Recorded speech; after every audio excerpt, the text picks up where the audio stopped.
Nous allons voir les modifications au niveau des ouvrants pour modifier les différents paramétrages des ouvrants. Donc ici, on a la boîte de modification. On a une fonction qui permet d'aller sélectionner un ouvrant. Donc je sélectionne l'ouvrant. Il se positionne directement dessus. Et à partir de là, je vais pouvoir modifier ses valeurs.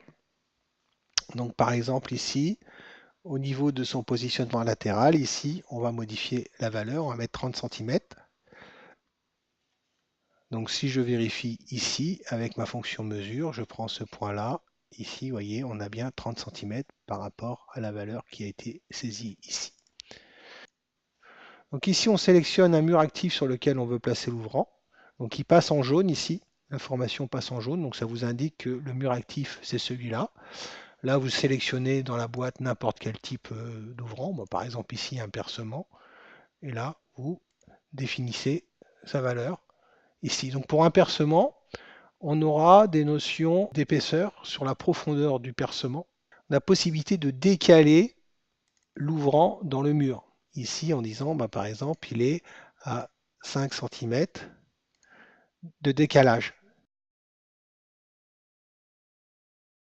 La fenêtre s'est décalée par rapport au mur, donc ce qui va générer automatiquement, lors de la création du mur extérieur, une embrasure. Donc le mode copie qui permet de copier d'un ouvrant et récupérer ses paramètres de largeur et hauteur. Donc les autres paramètres de type écalage latéral devront être enseignés si on le met sur un autre mur. Et là, on a une fonction qui vérifie si tous les ouvrants ont été renseignés. Donc cette vérification montre ici, par exemple, que cet ouvrant est renseigné, cet ouvrant est renseigné et celui-là n'est pas renseigné. Donc on a une information visuelle sur le percement qui nous permet de renseigner les différentes valeurs. Donc par exemple ici, sa profondeur. Voilà, et on va lui définir sa largeur. On va laisser justement 90. Et on va lui donner une position latérale ici, à droite à peu près, à 1,50 m. Et une hauteur qu'on va mettre à 2 mètres. Tous les voyants sont passés au vert.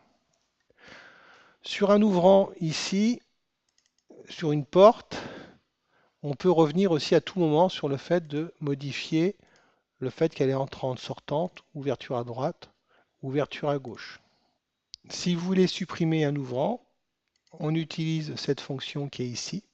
On sélectionne le fait de supprimer que les ouvrants, ne pas faire d'erreur. Donc on va sélectionner que la fonction ouvrant. Et là, quand je sélectionne, hop, il disparaît à la fois du plan, mais aussi de la base de données.